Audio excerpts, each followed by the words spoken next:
एक समय की बात है। एक घना जंगल था जिसके पार एक सुंदर हरे भरे घास का मैदान फैला हुआ था। वहाँ एक भेड़ों का झुंड चल रहा था। उन भेड़ों के साथ एक छोटा सा मेमना भी था जो पहली बार अपने झुंड के साथ जंगल से बाहर आया था।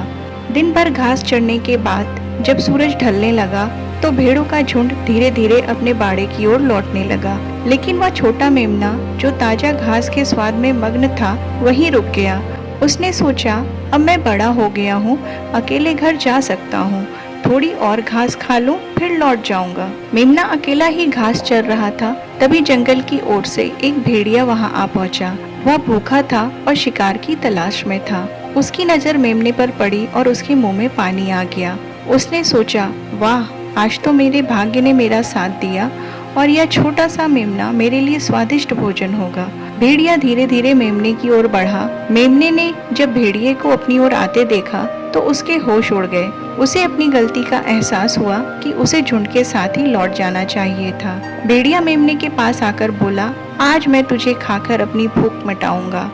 मेमना डर से कांपने लगा, लेकिन उसने हिम्मत जुटाई और नम्रता से बोला, भेड़िए जी, मुझे खुशी है कि आपकी भूख मैं मिटा सकता हूँ, लेकिन मैंने अभी अभी ढेर सारी घास खाई है।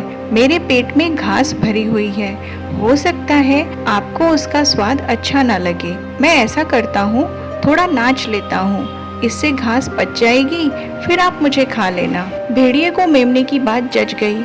उसने सोचा, थोड़ा इंतजार करने में क्या हर्ज है, इससे मेरा भोजन और स्वादिष्ट हो जाएगा। मेमना नाचने लगा। भेड़िया चुपचाप खड़ा उसका नाच देखने लगा। फिर मेमना बोला, बिना संगीत के नाचने में मजा नहीं आ रहा है, क्यों ना आप मेरे गले की बंधी घंटी उतार ले और उसे बजाएं। घंटी की सुरीली धुन पर नाचने में बड़ा मजा आएगा। भेड़िए ने मेमने की बात मान ली और उसने उसके गले की घंटी उतारकर बजाने लगा। घंटी की आवाज जंगल में गूंजने लगी। घंटी की आवाज जब मेमने की मालिक तक पहुंची तो उसने सोचा कि कुछ अनहोनी हो सकती है। उसने अपने जंगली कुत्तों को मेमने की खोज में भेज दिया और स्वयं भी उसके पीछे पीछे चल पड़ा। घंटी की आवाज का पीछा करते करते जंगली कुत्ते कुछ ही देर में भेड़िए और मेमने के पास पहुंच गए।